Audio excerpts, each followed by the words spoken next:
نحمده ونصلي ونسلم على سيدنا ومولانا محمد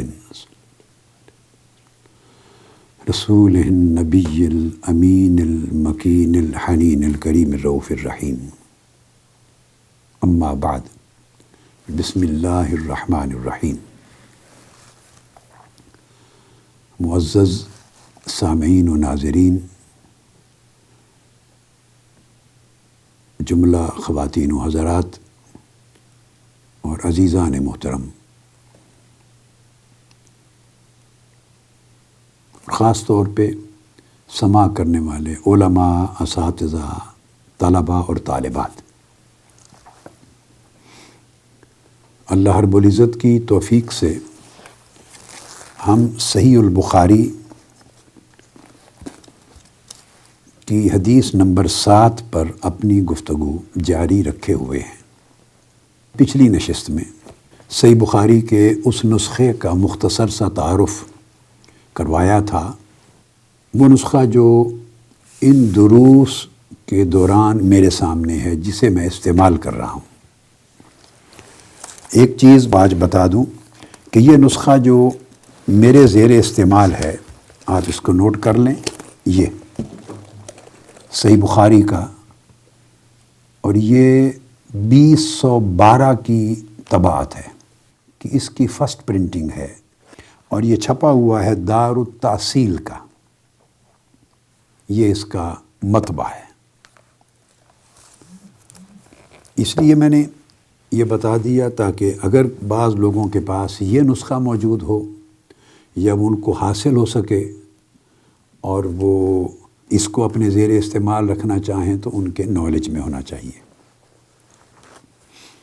تاہم دوسرے نسخہ جات جن کے پاس وہ موجود ہیں یا آسانی سے حاصل ہو سکتے ہیں، ممکن ہے یہ بآسانی نہ ملتا ہو، تو وہ ان کو استعمال کر سکتے ہیں۔ صرف میں نے بنیادی نقطہ بتا دیا تھا کہ جب مختلف طبعات میں نمبرنگ ہوتی ہے تو بعض اوقات 2، 4، 5، 8، 10 نمبرز کا فرق آ جاتا ہے۔ اس سے کوئی ٹربل نہیں ہوتی، حدیث کی کوئی کمی بیشی نہیں ہوتی، مضمون میں، ٹیکسٹ میں کوئی فرق نہیں ہوتا، ایک سنگل سینٹنس کا بھی فرق نہیں ہوتا۔ کتب حدیث کے اندر صحیح البخاری کی وہ سیم ہوتی ہیں، ترتیب وہی ہوتی ہے، ابواب وہی ہوتے ہیں، ان کے تراجم الابواب وہی ہوتے ہیں، اور احادیث وہی ہوتی ہیں۔ کہیں کہیں نمبرنگ تھوڑی سی ڈیفرنٹ ہو جاتی ہے، لہٰذا جب بک اور چیپٹر معلوم ہو جائے اور حدیث کا نمبر بھی کسی نسخے کے ذریعے معلوم ہو تو تھوڑا آگے پیچھے ورق گردانی کرنے سے آدمی حدیث کو پا لیتا ہے۔ اگر میں امام ابن حجر عسقلانی کا نسخہ یوز کروں، فتح الباری کا، یا امام عینی کا عمدۃ القاری، یا امام قسطلانی کا ارشاد الساری، اور دیگر جو کمنٹریز کے ساتھ ہیں، شروح کے ساتھ ہیں، تو ان کے نمبر آلموسٹ ایک ہی چلتے ہیں۔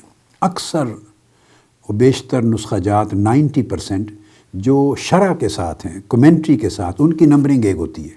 میرا زیر استعمال نسخہ جس سے میں درس دے رہا ہوں وہ کمنٹری اور شرح کے ساتھ نہیں ہے، وہ صرف صحیح بخاری کا متن ہے، تو اس لیے اس کی نمبرنگ میں تھوڑا سا کسی وجہ سے فرق ہے۔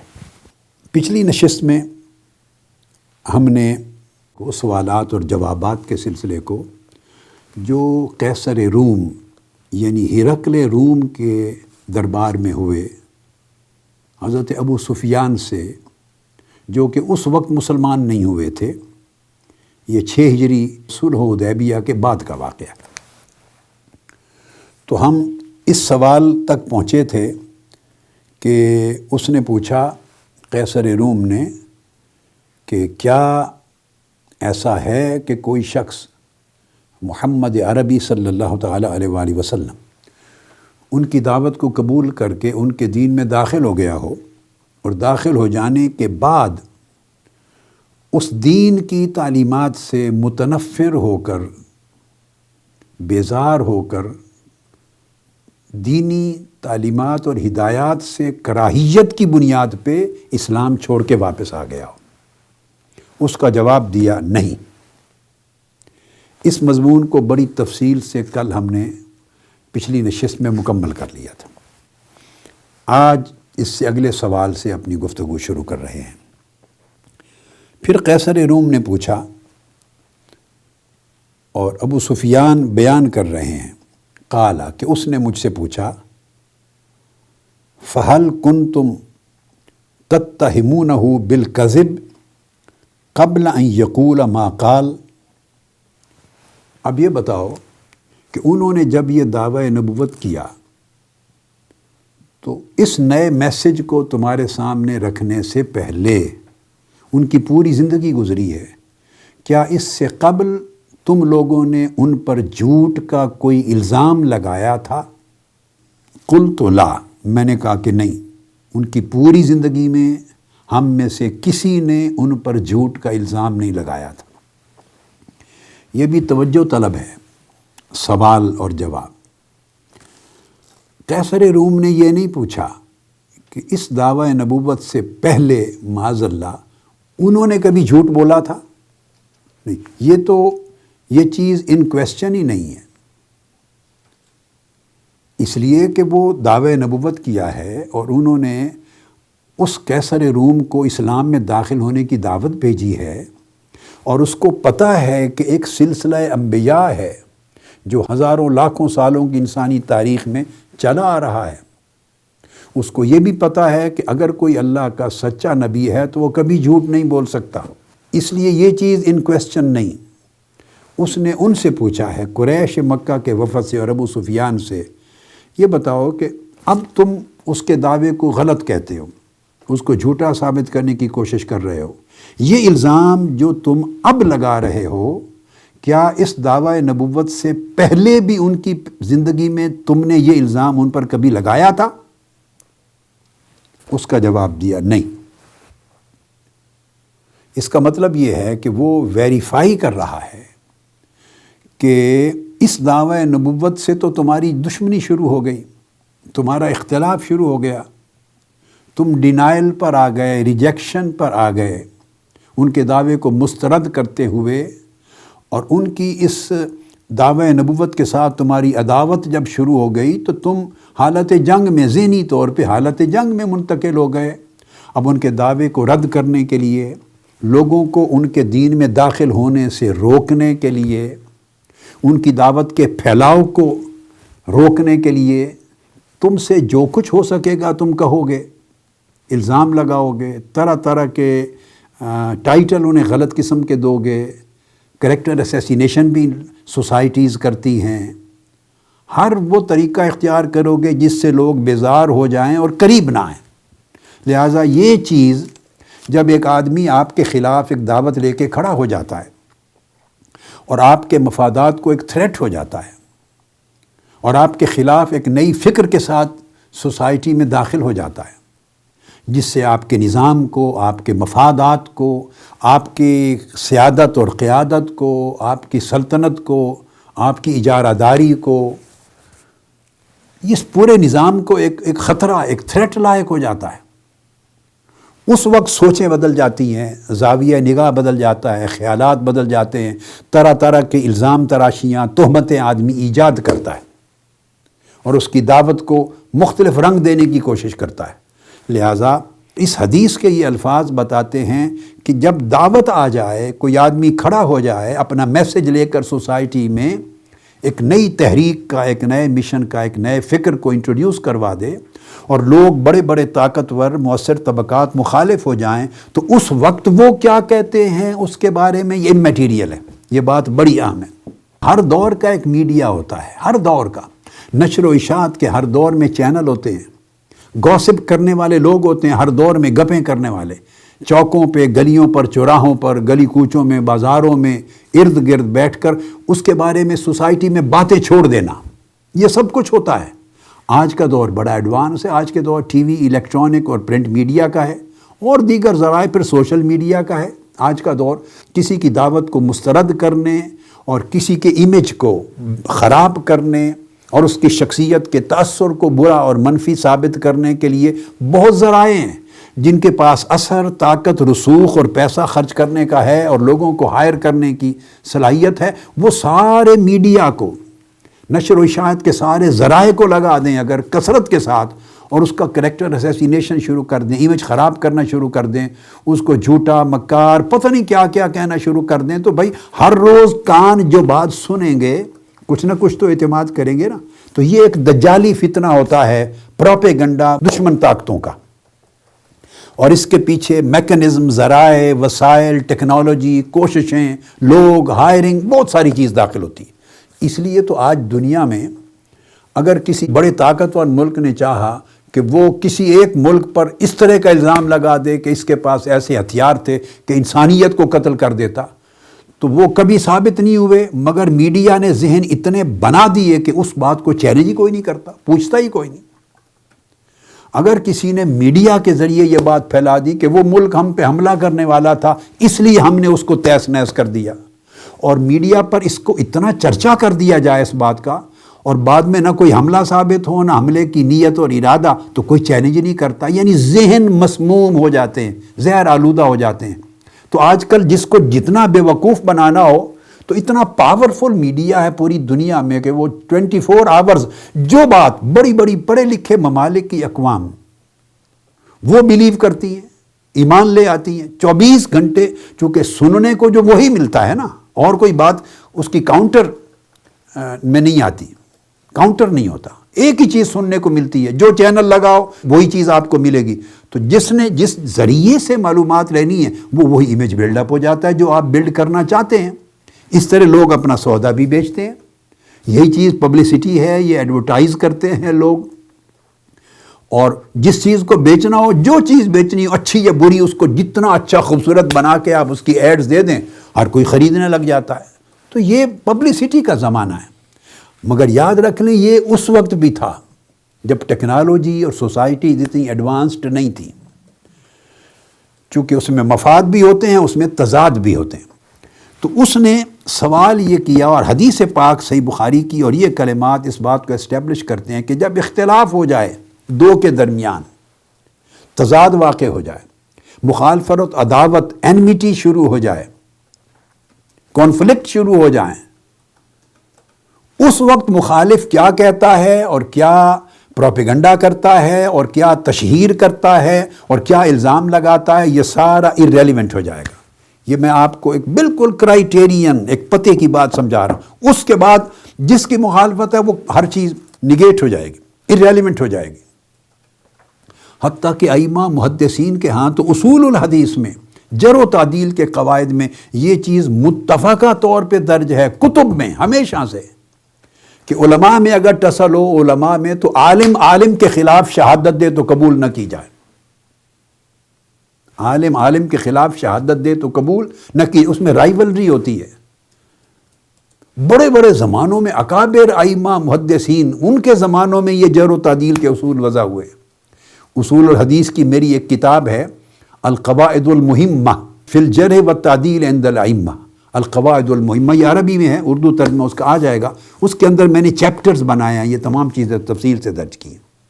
لہٰذا مقصد بات کا یہ ہے کہ اتنے بڑے لوگوں میں اگر رائیولری آ جائے، جرح کر لیں، اور دو ائمہ کے درمیان کسی وجہ سے مخاصمت تھی، اختلاف تھا، مذہبی بنیاد پر یا معاصرت کی بنیاد پر، تو اس کے کومنٹ کو قبول نہیں کرتے،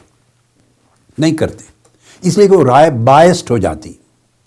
اب حدیث یہ بتا رہی ہے، پوچھ رہے ہیں ابو سفیان سے کہ جب تم ان کے خلاف بائسڈ نہیں تھے اور تمہیں معلوم نہیں تھا کہ کسی وقت میں یہ ایک ایسی دعوت لے کے اٹھے گا، یہ شخص پیغمبر بنے گا اور ہمارے پورے مفادات پر مبنی نظام کو بالکل ہلا دے گا، چیلنج کر دے گا، اور تم بائسڈ نہیں تھے، بالکل ایک نیوٹرل سوچ رکھتے تھے، اور آپ کی سوسائٹی میں ایک کامن اچھا انسان تصور کیا جاتا تھا، اس پورے زمانہ حیات میں آپ نے کبھی ان پر جھوٹ کا الزام لگایا تھا؟ یہ سوال کیا۔ انہوں نے کہا نہیں۔ یہ وہ بات ہے جو قرآن مجید میں آئی۔ آقا علیہ الصلوۃ والسلام نے جب دعوی نبوت فرمایا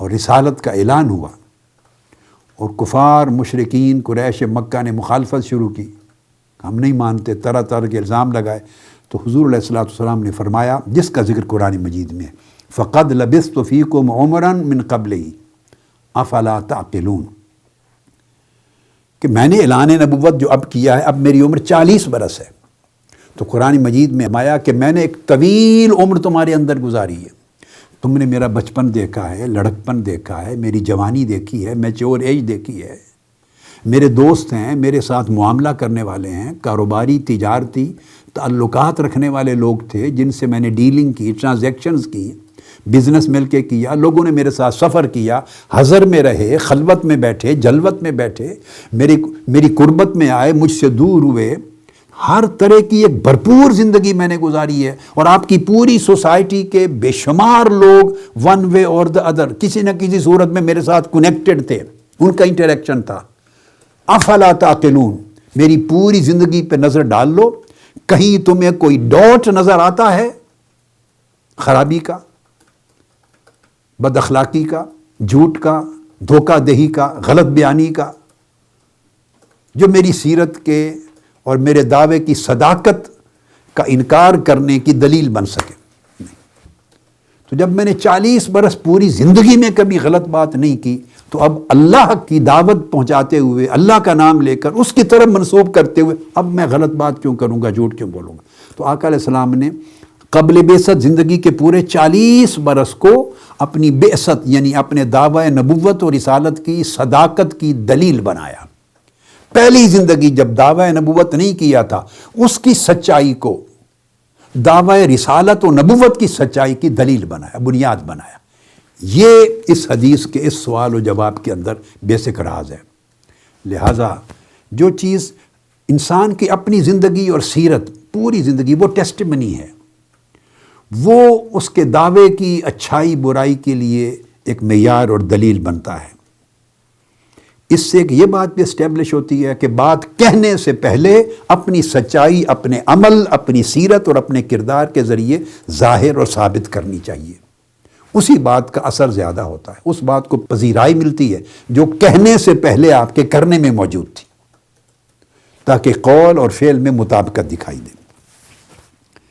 اس کے بعد پھر قیصر روم نے اگلا سوال کیا ابو سفیان سے، قال فہل یقدر، ایک سمپل سوال کیا، قلت لا، انہوں نے کہا اگر کبھی یہ بتاؤ اس رسول کا، اس پیغمبر کا تمہارے ساتھ کوئی معاہدہ ہو جائے یا کسی اور کے ساتھ کوئی معاہدہ، کوئی ایگریمنٹ، کوئی پلیج ہو جائے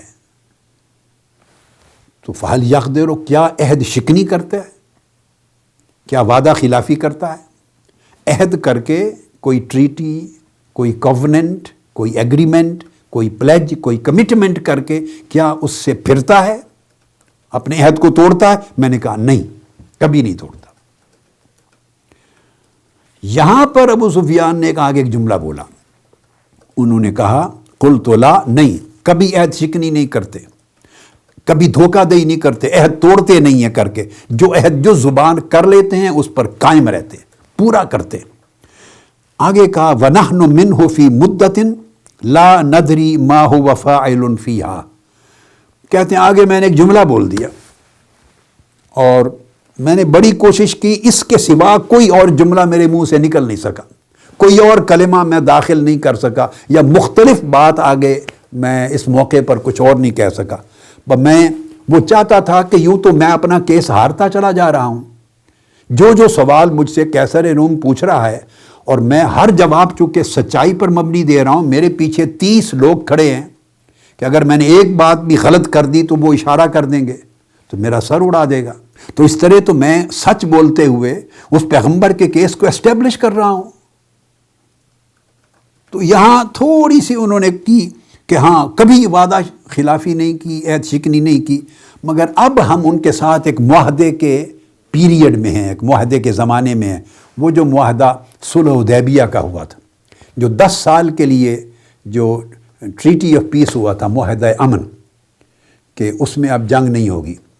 تو اب اس عرصے میں اب ہیں، اب معلوم نہیں کہ وہ کیا کریں گے، ابھی 10 سال کے لیے معاہدہ امن ہوا ہے، معلوم نہیں وہ کیا کریں گے۔ کہتے ہیں بھائی اتنا جملہ میں نے نکال دیا درمیان میں اور بول دیا کہ معلوم نہیں کیا کریں گے بس، مگر اب تک کا جو تجربہ ہے انہوں نے کبھی عہد شکنی نہیں کی۔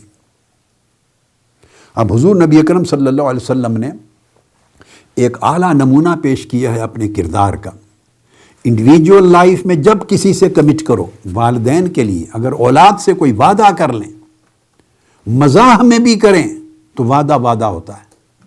اعزا اقارب سے کر لیں کمٹمنٹ ہوتی ہے. ایمان والوں کو کہا اوفو بالعقود، جو عقد اور عہد کر لو اسے ہر صورت پورا کرو. اور بنی اسرائیل کے سارے قرآن مجید میں جہاں جہاں نقائص اور اسباب ان پر اللہ کے عذاب کے آنے کے بیان ہوئے ہیں، ان میں نقد میثاق کا ذکر ہر جگہ آیا ہے کہ وعدہ کر کے پھر جاتے، اللہ سے وعدہ کرتے پھر جاتے، اللہ سے میثاق کیا پھر گئے، اللہ سے معاہدہ کیا پھر گئے، ہمیشہ اپنی پلیج توڑتے تھے. جن پر عذاب ہوا قرآن مجید نے اس کا قاعدہ اور حدیث نبوی نے کہا. تو حضور نبی اکرم صلی اللہ علیہ وآلہ وسلم نے اس پر پوری سیرت طیبہ جس کا دشمن بھی اقرار کر رہے ہیں. یہاں میں اپنی ایک کتاب سے آپ کو کچھ ریفرنس دے رہا ہوں. یہ بڑے پیارا سبجیکٹ ہے. محمد صلی اللہ علیہ وسلم دا پیس میکر، انگلش میں ہے یہ کتاب، کوئی 700 صفحات کی ہے. تو اس کا 12واں چیپٹر ہے جس میں میں نے وہ چیز بیان کی جو آپ کو صرف کوئک ریفرنس دے رہا ہوں. آقا علیہ السلام نے اپنی حیات طیبہ میں بڑے بڑے دشمن قبائل سے بھی جو معاہدے کیے، اپنا معاہدہ حضور علیہ السلام کی طرف سے کبھی نہیں ٹوٹا. حتیٰ کہ قرآن مجید میں آپ سورہ انفال کو دیکھیں، سورہ توبہ کو دیکھیں، قرآن مجید کی دیگر سور کو دیکھیں، وہ کفار و مشرکین مکہ، قریش مکہ جنہوں نے قتال کیا، بار بار مدینہ پہ چڑھائی کی، حملے کیے، لوگوں کو شہید کیا، ان کا امن برباد کیا، وہاں سے لوگوں کو نکال دیا، معاہدہ کر کے توڑا، حتیٰ کہ یہی حدیبیہ کا جو ٹریٹی تھا اس کو توڑا، لوگوں کو قتل کیا، معصوم قبائل کا خون بہایا، سب کچھ کیا. مگر اس میں بھی قرآن مجید کی آیات ساتھ ہی ساتھ اترتی تھیں، باوجود اس کے کہ انہوں نے بڑی تباہی کر دی، معاہدے توڑ دیے. مگر ان میں اگر کوئی ایک آدھ قبیلہ بھی ایسا ہے جس نے معاہدہ نہیں توڑا اور وہ اپنے معاہدے کی ٹرمز پر قائم ہے، سو اس معاہدے کی ٹرم پورے ہونے تک مسلمانوں تم اپنے معاہدے پر قائم رہو، تمام شرائط کو پورا کرو. یعنی اگر ایک شخص ہوتا یا ایک قبیلہ ہوتا اور پورا ماحول جنگ کا ریسٹور ہو گیا ہوتا، جنگ بحال ہو گئی ہوتی، اس میں ایک قبیلہ بھی اگر الگ ہو گیا ہے اور اس نے حملہ آور جنگجوؤں کا ساتھ نہیں دیا اور وہ اپنے معاہدے پر قائم رہنا چاہتا ہے، تو قرآن نے جا بجا اصول دیا کہ ان دشمن کافر مشرک قبائل کے ساتھ بھی معاہدے کو پورا کرو، توڑنے کی اجازت نہیں. اور ایک شخص کے ساتھ ہو تب بھی توڑنے کی اجازت نہیں. ایک شخص حضور علیہ السلام کے پاس آیا، اس نے قرض دینا تھا. آقا علیہ السلام کو کہا، غیر مسلموں کا مکہ کا دور تھا، مکی زمانہ، کہا کہ آپ یہاں رکیں، میں پیسے لے آتا ہوں، جو بھی قرض ہے آپ کو میں پیسے پہنچا جاتا ہوں. تو حضور علیہ السلام نے اسے وعدہ فرما لیا، ٹھیک ہے میں یہیں کھڑا ہوں، تم لے آؤ. اور وہ واپس گھر جا کے مکہ جا کے بھول گیا، 3 دن تک نہیں آیا. چونکہ آقا علیہ السلام نے فرما دیا تھا کہ میں کھڑا ہوں یہاں تمہارے انتظار میں. 3 دن وہیں کھڑے رہے. 3 دن کے بعد وہ شخص آیا اور اس نے آ کے معذرت کی کہ میں بھول گیا تھا. آقا علیہ السلام نے کوئی ایک جملہ بھی رنج و ملال کا نہیں فرمایا، سوائے اس جملے کے کہ تم نے مجھے بہت مشقت میں مبتلا کی. بس وعدہ جس سے کر لیتے اس کو آقا علیہ السلام نے کبھی نہیں توڑا. محدثین کا طریق یہ تھا کہ کسی سے روایت لینے گئے، وہ کسی جانور کو بلا رہا تھا، اس کو ایسے اپنے پاس بلانے کے لیے اشارہ کر رہا تھا جیسے اس کے پاس کچھ دانے یا کوئی چیز کھانے کی ہے، اشارہ کر رہا تھا تاکہ وہ دیکھ کے آ جائے، مگر تھا نہیں کچھ. وہ محدث جو امام تھے، حدیث کی روایت لینے گئے تھے، وہیں سے پلٹ آئے. اس نے کہا جو ایک جانور کو دھوکہ دے سکتا ہے وہ اس قابل نہیں کہ اس سے حدیث رسول کی روایت لی جائے. یعنی اس کے پاس کچھ نہیں مگر امپریشن یہ دے رہا ہے کہ میرے پاس تمہارے کھانے کو ہے، گویا اس کو دھوکہ دے رہا ہے. تو جو شخص جانور کو بھی دھوکہ دیتا ہے اس سے بھی حدیث رسول کی روایت نہیں لیتے. یہ معیار ہے امانت اور صداقت کا. یہ وجہ ہے کہ آقا علیہ السلام کو اعلان نبوت سے قبل صادق و امین کہتے. تو آپ نے جن قبائل سے معاہدے کیے ہمیشہ اس امن کو آخری حد تک رکھا. آپ کی طرف سے کبھی کوئی معاہدہ نہیں ٹوٹا. دوسروں نے توڑا تو وہ رسپانسبل ہوئے. میں صرف آپ کو ریفرنس دے رہا ہوں. یہ میری اپنی کتاب جو میں نے آپ کو عرض کیا، محمد دا پیس میکر، اس کا چیپٹر 12 ہے. آپ نے 2 ہجری میں معاہدہ کیا ایک قبیلہ تھا دمرہ، ان کے لوگوں کے ساتھ امن کا نبھایا۔ پھر 2 ہجری 2 ہجری میں معاہدہ کیا، قبیلہ تھا زرعہ اور ربعہ، ان قبائل سے معاہدے کیے، اس کو نبھایا، کبھی نہیں توڑا۔ آپ نے 6 ہجری میں حدیبیہ کا معاہدہ کیا اہل مکہ کے ساتھ، آقا علیہ السلام نے نہیں توڑا۔ پھر 7 ہجری میں اہل خیبر کے ساتھ معاہدہ کیا، حضور علیہ السلام نے نہیں توڑا۔ پھر 8 اور 9 ہجری میں طائف اور ثقیف کے لوگوں کے ساتھ معاہدہ کیا، آقا علیہ السلام نے نہیں توڑا۔ 8 ہجری میں نجران کے لوگوں کے ساتھ معاہدہ کیا، یہ کرسچنز تھے، حضور علیہ السلام نے نہیں توڑا، اس کو نبھایا۔ پھر 9 ہجری میں بنو تیمہ کے لوگوں کے ساتھ معاہدہ کیا، نبھایا۔ 9 ہجری میں بنو جنبا کے ساتھ، حینا کے ساتھ، مکنع کے ساتھ، ایلا کے ساتھ، جربا کے ساتھ اور ازروح، ان لوگوں کے ساتھ معاہدے کیے، آقا علیہ السلام نے ہمیشہ نبھائے، یہ ہسٹری ہے۔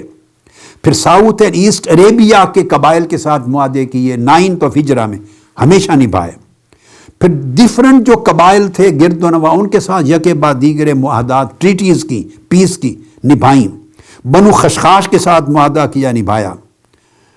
جبل تہامہ کے لوگوں کے ساتھ معاہدہ کیا، نبھایا، اور مختلف یہود کے قبائل سے معاہدے کیے، غفار کے لوگوں کے ساتھ معاہدے کیے۔ الغرض مدینہ کے اندر اور مدینہ کے گرد و نواح میں اور پورے خطہ عرب میں، جزیرہ عرب میں رہنے والے جن قبائل سے آقا علیہ السلام نے معاہدے کیے، تاریخ کا ایک ورق نہیں بتاتا کہ کسی ایک معاہدے کو حضور علیہ السلام نے توڑا یا بعض صحابہ کرام نے توڑا ہو۔ انہوں نے ہمیشہ معاہدہ نبھایا، کبھی عہد شکنی نہیں کی۔ جب بھی معاہدے ٹوٹے امن کے، دوسری سمت سے ٹوٹے۔ یہ تو اس حدیث کی بات آ گئی۔ اس کے بعد حضور علیہ الصلوۃ والسلام کے بارے میں پھر وہ اگلا سوال کرتے ہیں، قال فہل قاتلتموہ، کیا تمہارا ان کے ساتھ قتال بھی ہوتا ہے، فائٹنگ بھی ہوتی ہے؟ تم نے ان سے قتال کیا؟ قلت نعم، ہم نے کہا ہم نے ان پر جنگیں مسلط کی ہیں، ہم نے جنگیں کی ہیں۔ قال فکیف کان قتالکم ایاہ، جب تم ان سے قتال کرتے ہو، جنگ کرتے ہو، تو جنگ کے حالات میں تم ان کو کیسا پاتے ہو؟ جنگ کیسی ہوتی ہے؟ اب یہ جو سوال تھا، چونکہ معاہدہ جب ہوتا ہے، عہد شکنی کی ہے یا نہیں، عہد کا تعلق ہے امن کے ساتھ۔ اگلا سوال امن کے حال میں ان کا برتاؤ کیسا ہے، یہ پوچھ لینے کے بعد اگلا سوال آیا، اچھا حالت جنگ میں ان کا حال کیسا ہے، حالت جنگ میں ان کا برتاؤ کیسا ہے، ان کا بیہیویئر کیسا ہے؟ اس میں ابو سفیان نے جو جواب دیا، انہوں نے کہا الحرب بیننا و بینہ سجال ینال منا و ننال منہ، کہ ہاں جنگ ہے، کبھی ہم جیتتے ہیں، کبھی وہ جیتتے ہیں، کبھی ہمیں ضرب نقصان آتا ہے، کبھی ان کو نقصان آتا ہے، یعنی اس طرح کا جواب دے دیا۔ میں یہ سمجھتا ہوں کہ اس کے سوال میں اس کے علاوہ ایک اور سوال بھی داخل تھا کہ اگر معاہدہ امن میں کبھی وہ خلاف ورزی نہیں کرتے، عہد شکنی نہیں کرتے، تو یہ تو ہے ان کا کریکٹر حالت امن میں، امن کے ایام میں کریکٹر ہے، لیکن اب بتاؤ کہ جنگ کے حالات میں ان کا کریکٹر کیسا ہے؟ جنگ کرتے ہیں تو ان کے جنگ کا طریقہ کیا ہے، ضابطہ کیا ہے؟ میرا خیال ہے شاید یہ بھی پوچھنا مقصود تھا، لیکن جو جواب حضرت ابو سفیان نے دیا اس سے وہ ڈائریکٹ انہوں نے ایڈریس نہیں کیا اس ایسپیکٹ کو، مگر قیصر روم نے غالباً جو اخذ کرنا تھا وہ اخذ کر لیا۔ اب یہ چیز حالت امن کی آپ نے سن لی۔ اب میں اپنی ایک اور کتاب آپ کو ریفر کر رہا ہوں، یہ مسلمانوں اور غیر مسلموں کے باہمی تعلقات، اس کے اندر یہ چیپٹرز ہیں بڑی ڈیٹیل کے ساتھ، اور جو معروف فتویٰ ہے دہشت گردی کے خلاف، اس کے اندر بھی چیپٹر ہے، مگر اس دوسری کتاب میں تو تفصیل کے ساتھ ہے۔ انگلش کی بکس بھی ان سبجیکٹ پر ہیں۔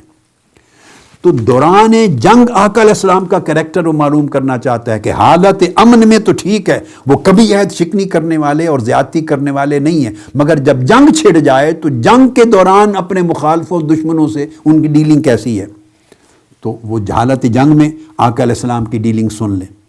غیر مسلم شہریوں کو جو نان کمبیٹنٹ ہے، آقا علیہ السلام نے حالت جنگ میں بھی قتل کرنے سے منع کر دیا تھا، یعنی جو لوگ جنگ میں شریک نہیں ہیں آپ ان پر بمباری نہیں کر سکتے، قتل نہیں کر سکتے، یعنی دہشت گردی نہیں کر سکتے۔ پرامن شہریوں کو جو نان کمبیٹنٹ ہے ان کو ضرر نہیں پہنچا سکتے، غیر مسلم سفارتکاروں کو نقصان نہیں پہنچا سکتے۔ جنگ کے دوران عورتوں کو، غیر مسلموں، ان پر حملہ نہیں کر سکتے، چھوٹے بچوں پر نہیں کر سکتے، بوڑھوں اور ضعیفوں پہ نہیں کر سکتے، مذہبی رہنماؤں پہ نہیں کر سکتے۔ میں نے بتا دیا پہلے، سفارتکاروں پر نہیں کر سکتے، تاجروں اور کاشتکاروں پہ حملہ نہیں کر سکتے، چونکہ وہ لوگوں کو اکانومی مہیا کر رہے ہیں، ان کے ذریعے لوگوں کا جینا ممکن ہے، تو تاجروں اور کاشتکاروں پہ نہیں کر سکتے، سروس پرسونلز جو ہیں خدمت کرنے والے ان پہ حملہ نہیں کر سکتے، دیگر نان کمبیٹنٹ طبقات ان پر نہیں کر سکتے، اچانک رات کو دھوکے میں حملہ کر کے سوئے ہوئے لوگوں کو تباہ نہیں کر سکتے، غیر مسلموں کے درختوں کو، فصلوں کو، گھروں کو آگ نہیں لگا سکتے، کسی کے گھر داخل ہو کے لوٹ مار نہیں کر سکتے، ان کے مویشیوں اور فصلوں املاک کو نقصان نہیں پہنچا سکتے۔ یہ تمام وہ قواعد ہیں جو حالت جنگ میں آقا علیہ السلام نے دے دیے، اور جنگ میں کردار دے دیا کہ مسلمان اور مومن وہ ہے جو حالت جنگ میں بھی ایسا ہو۔ اس کے بعد قیصر روم نے پوچھا، اور یہ گویا سوالات کا آخری حصہ تھا، پوچھا ماذا یأمرکم۔ اب تک میں نے ان کی سیرت کا معلوم کر لیا ہے، ان کے کریکٹر کا، بیہیویئر کا، کنڈکٹ کا، ان کے مورل ویلیوز کا معلوم کر لی۔ اب بتاؤ وہ تمہیں حکم کیا دیتے ہیں، ان کا میسج کیا ہے، کیا حکم دیتے ہیں کرنے کو۔ قلت یقول اعبدوا اللہ وحدہ ولا تشرکوا بہ شیئا، ایک تو وہ کہتے ہیں شرک نہ کرو، یعنی بتوں کی پوجا نہ کرو، اور ایک اللہ کو مانو، توحید کا پیغام دیتے ہیں۔ واترکوا ما یقول آباؤکم، اور جو تمہارے مشرک باپ دادا کہتے رہے ہیں، لات، منات، عزا، ہبل، ان کی پوجا کرنے اور شرک کرنے کے لیے اس سے منع کرتے ہیں۔ یہ پہلا میسج ہے ان کا توحید کا۔ پھر یأمرنا بالصلاۃ، نماز پڑھنے کو حکم دیتے ہیں، اللہ کی نماز کا۔ والصدق، اور حکم دیتے ہیں کہ ہمیشہ سچ بولو، سوچ میں بھی سچائی، زبان میں سچائی، عمل اور فعل میں سچائی، ڈیلنگ میں سچائی، کنڈکٹ میں سچائی، ظاہر میں سچائی، باطن میں سچائی، ہمیشہ صدق کا حکم دیتے ہیں۔ والعفاف، اور پاک دامنی کا حکم دیتا ہے وہ پیغمبر، کسی کے ساتھ زیادتی نہ کرو، بے حیائی نہ ہو، فحاشی نہ ہو، عریانی نہ ہو، گندگی نہ ہو کردار میں، غلاظت نہ ہو، ایسا کوئی فعل تمہاری سیرت اور زندگی میں نہ ہو جس سے کسی کو نفرت ہو، ہمیشہ طہارت، پاکیزگی، اونچے درجے کا وقار، متانت، اور یہ مقام ہو ہمیشہ تمہارے کردار کا۔ وصلہ، یعنی صلۃ الارحام، اور خونی رشتوں کو نبھاؤ، ان سے خیر کے ساتھ پیش آؤ، ان پر احسان کرو، ان کے ساتھ بھلائی کرو۔ کہا کہ یہ ہیں ان کی جو ہمیں تعلیمات دیتے ہیں وہ۔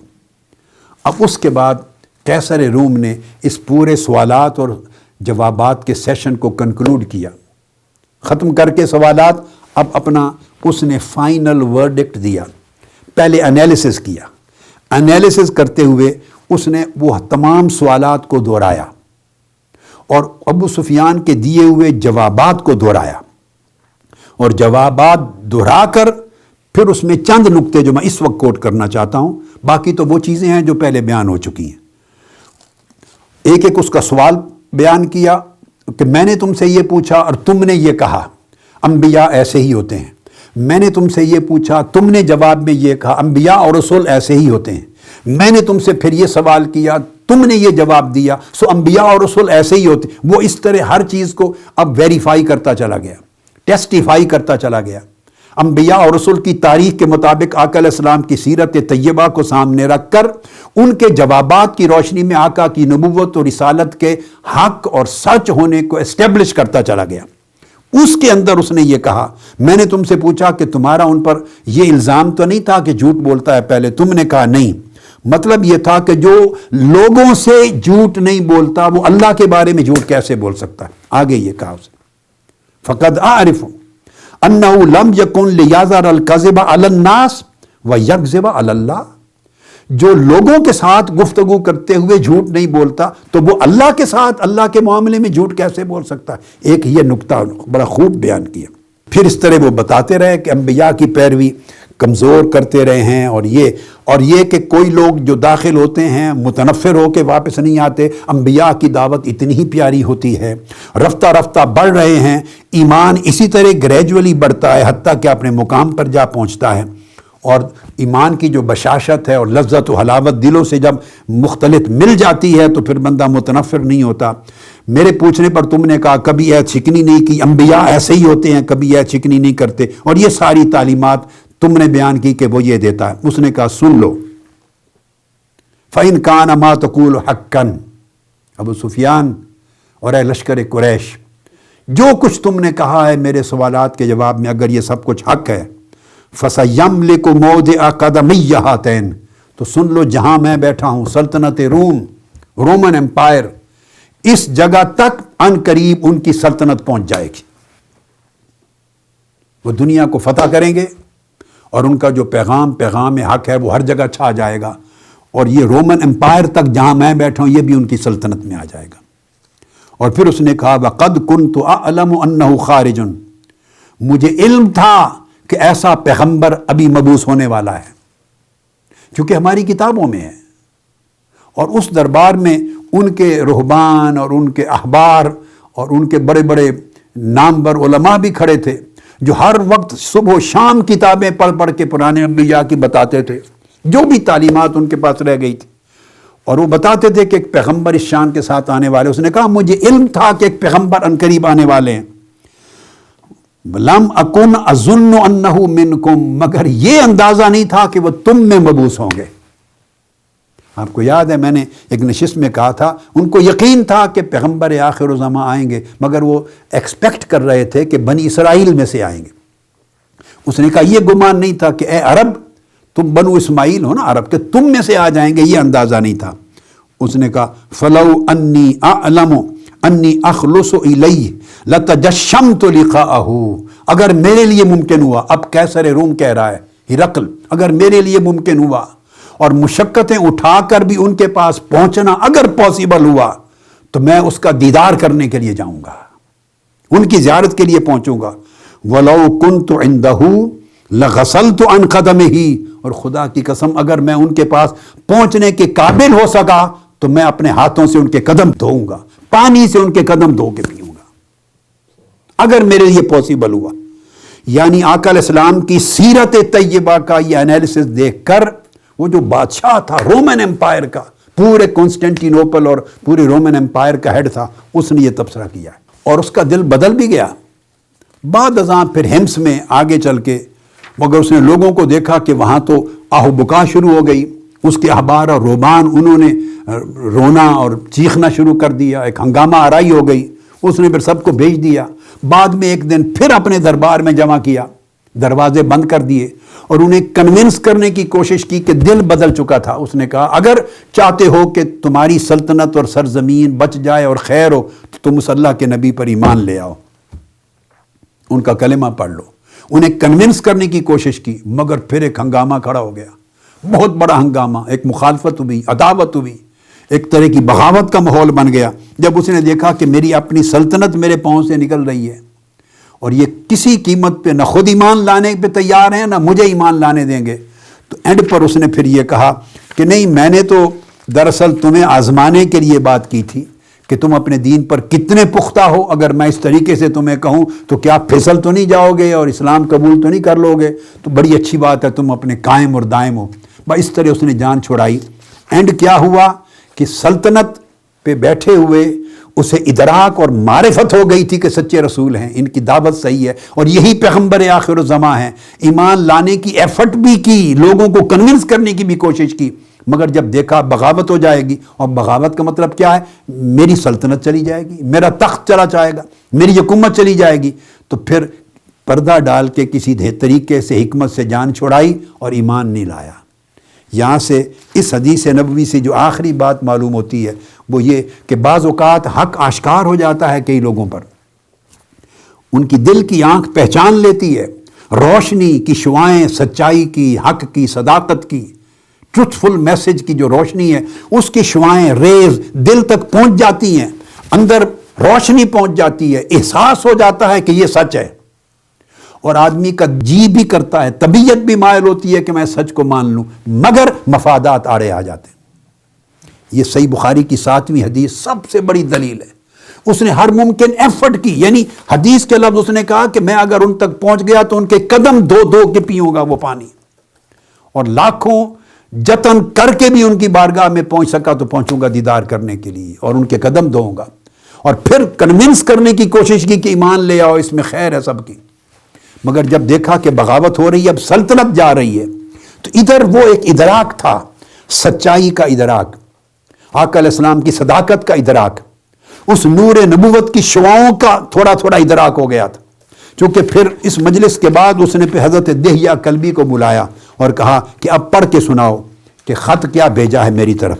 اسی حدیث میں آتا ہے اس کے بعد انہوں نے پھر آقا علیہ الصلوۃ والسلام کا لکھا ہوا خط جو دعوت اسلام کا تھا وہ پڑھ کے سنایا. اس کے بعد میں اگلی بات آپ کو بتا چکا ہوں. مگر جب دیکھا کہ اگر میں ایمان لاتا ہوں تو بغاوت ہو جائے گی، میری سلطنت چلی جائے گی، میں قیصر روم نہیں رہوں گا، اس وقت ورلڈ کی سپریم پاور ہے اس کا ہیڈ ہوں، اتنی سلطنت، اتنا مال، اتنی دولت، اتنے وسائل، اتنے ذخائر، اتنے ممالک، لاکھوں کروڑوں کی تعداد میں لوگ میرے تابع، یہ جو جاہ و حشمت ہے، جب ایک طرف وہ آئی اور ادھر وہ ایمان کی جو تھوڑی سی روشنی آئی تھی، صداقت کی ایک پہچان آئی تھی، خیر کا ایک تھوڑا سا جھونکا آیا تھا، وہ اتنا کمزور ہوتا ہے کہ اس کے مقابلے میں مفادات بہت بڑے طاقتور پہاڑ کی طرح کھڑے ہو جاتے ہیں. وہ عقیدت، وہ محبت، وہ رغبت سچائی کی طرف، وہ میلان اندر، وہ اپنی جگہ آتا ہے، من میں روشنی آتی ہے تھوڑی تھوڑی، مگر وہ اٹ سیلف اتنی ابھی کمزور ہوتی ہے کہ وہ مفادات کا مقابلہ نہیں کر سکتی، خوف و خطرات کا مقابلہ نہیں کر سکتی. وہ جو دنیاوی جن مفادات کے ساتھ پورا اس کا نظام قائم ہے، عزت اور شان اور شوکت، اور لوگ سجدہ ریز ہوتے ہیں، اور اس کو وہ وسائل ہیں، وہ ذرائع ہیں، وہ زندگی کی آسائشیں ہیں، وہ اتنی بڑی مفادات اتنے بڑے ہیں کہ وہ اتنے طاقتور ہوتے ہیں، اور یہ جو قوت ایمان کی تھوڑی سی داخل یہ کمزور ہوتی ہے، یہ دیے کی طرح شمع ہوتی ہے ٹمٹماتی، لہٰذا وہ مفادات کے جھونکے اس کو بجھا دیتے ہیں. ایسا زندگی میں اکثر ہوتا ہے. یہ واقعہ کربلا سوائے اس کے اور کیا ہے؟ کیا یزید کو اور ابن زیاد کو اور اس کے لشکریوں کو اور اس کی فوج کو اور اہل کوفہ کو اور اہل دمشق کو یہ معلوم نہیں کہ جن کا سر قلم کر کے نیزے پہ چڑھا رہے ہیں وہ کون ہیں؟ وہ تاجدار کائنات کے شہزادے ہیں جن کو آقا علیہ السلام نے فرمایا تھا میں حسین سے ہوں، حسین مجھ سے ہے. انہیں معلوم نہیں جن کو جنتی جوانوں کا سردار فرمایا تھا. کیا کیا ارشادات کس کو معلوم نہیں تھے؟ پھر ان کی شہزادیاں، پھر آقا علیہ الصلوۃ والسلام کی نواسیاں، پھر آپ کا خانوادہ، آپ کی اہل بیت، سارا کچھ معلوم ہے. پھر ان کا تقویٰ، ان کی طہارت، ان کی امامت، ان کا تقدس، ان کی برکتیں، ان کی کرامتیں، ان کا سراپا ہدایت ہونا، منبع ہدایت ہونا انسانیت کے لیے، کیا کچھ معلوم نہیں تھا. مگر کوئی نکلا، کوفہ قریب ہے، کوئی نکلا ان کو بچانے کے لیے. دمشق میں کوئی ان کے سروں کو نیزے پہ لٹکتا ہوا دیکھ کر دمشق کے لوگ نکلے یزید کے خلاف بغاوت کرنے کے لیے. کافرہ اہل بیت کے ساتھ ملے، 1,00,000-2,00,000 لوگ مل کے یزید کے تخت کو الٹ دیتے، ابن زیاد کے تخت کو الٹ دیتے، سلطنت کو ختم کر دیتے. مگر نہیں، دلوں کے اندر سب کو رنج بھی ہوا ہوگا، ملال بھی ہوا ہوگا، اس پہ شرمساری بھی ہوئی ہوگی. آپ کی صداقت اور طہارت اور تقدس اور پرہیزگاری اور عظمت اس کا احساس اور ادراک بھی تھا. مگر یہ جو احساسات ہوتے ہیں سچائی کے، بھلائی کے، نیکی کے، تقویٰ کے، ایمان سے متعلق، یہ اٹ سیلف کمزور ہوتے ہیں. چونکہ انہوں نے طویل زمانہ آقا علیہ السلام کی بارگاہ میں صحبت پا کے ابو بکر تو نہیں بنے ہوتے، وہ عمر کے درجے پہ تو نہیں پہنچے ہوتے، وہ عثمان و علی تو نہیں بنے ہوئے ہوتے. وہ جلیل القدر صحابہ کرام جنہوں نے ہجرتیں کی، جان و مال لٹا دیا آقا علیہ السلام کے لیے، غزوہ بدر میں گئے، احد میں گئے، خندق میں گئے، جانیں قربان کر دی، مال قربان کر دیا، رشتہ دار، کاروبار قربان کر دیے. وہ ایک گریجولی وہ ارتقا ہوتا ہے، گریجولی وہ جو روشنی آہستہ آہستہ داخل ہوتی ہے وہ تھوڑی تھوڑی بڑھتی رہتی ہے. صحبت کا تیل ملتا ہے، صحبت کا فیض ملتا ہے، وہ بڑھتے بڑھتے روشنی بنتی ہے، پھر وہ سورج بن جاتا ہے، چاند بن جاتا ہے. جب پورا من چمک اٹھتا ہے پھر اس میں استقامت ملتی ہے، اس میں تقویٰ، پرہیزگاری، پھر دنیا کی بالکل حیثیت ختم ہو جاتی ہے نگاہ میں، آخرت اپنے سامنے اجاگر آتی ہے، اور اللہ کی رضا کے مقابلے میں دنیا کا کوئی مفاد ایک رتی برابر حیثیت نہیں رکھتا. جب رفتہ رفتہ ایمان مضبوط ہوتا ہوتا استقامت کا پہاڑ بن جاتا ہے اور بے خوف و خطر ہو جاتا ہے مومن. الا ان اولیاء اللہ لا خوف علیہم ولا هم یحزنون. جب اس مرتبے تک پہنچتے ہیں تو یہ اپنا ٹائم لیتا ہے، یہ پروسیس ہے، اس میں ریاضت ہے، مجاہدہ ہے، ایثار ہے، قربانی ہے، اعمال صالحہ ہیں، خیرات ہیں، حسنات ہیں، صحبت ہیں، برکات ہیں، ٹائم ٹیکنگ پروسیس ہیں، بڑا وقت لگتا ہے. اگر تسلسل رہے، ہر چیز میں تسلسل رہے اور من ڈگمگانے نہ پائے، کیونکہ دوسری طرف خطرات ہیں. زین للناس حب الشہوات من النساء والبنین والقناطیر المقنطرۃ من الذہب والفضہ، ادھر شہوتیں ہیں، ادھر دنیا کی رغبتیں ہیں، ادھر چاہتے ہیں، ادھر مفادات ہیں، خواہشیں ہیں، اور ان کو اللہ پاک نے فرمایا کہ میں نے مزین کر دیا ہے، مزین، بڑا پسندیدہ کر دیا ہے، ان کو ڈیکوریٹ کر دیا ہے، اٹریکٹیو بنا دیا ہے، وہ طبیعت کو لبھاتی ہیں اور وہ بڑی طاقتور ہیں۔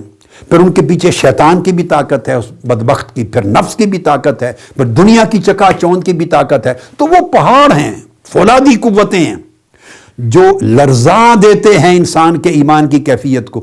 ادھر ایمان کے مضبوط کرنے کے لیے آج کے دور میں، یہ میرا میسیج آج کی اس حدیث کی، چونکہ اگلی نشست سے کتاب الایمان شروع ہو رہی، یہ میسیج ہے آج کے دور میں، ایمان کی شمع کو وہ ٹمٹماتی ہوئی نہ چھوڑو۔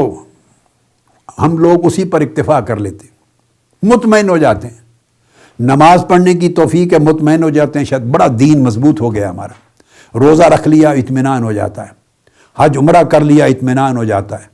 بھئی یہ اعمال اٹ سیلف وہ زمین کے اندر جڑیں مضبوط نہیں کر سکتے، ان جڑوں کو مضبوط کرنے کے لیے اور بہت سی ریاضات چاہیے، صدق اور اخلاص کی قوت چاہیے، اللہ پہ توکل کی قوت چاہیے، اللہ کی رضا اور تسلیم کی قوت چاہیے، اور سب سے بڑھ کر اتنی تربیت کرو کہ آخرت جو ہے وہ دنیا کے مقابلے میں زیادہ عزیز ہو جائے۔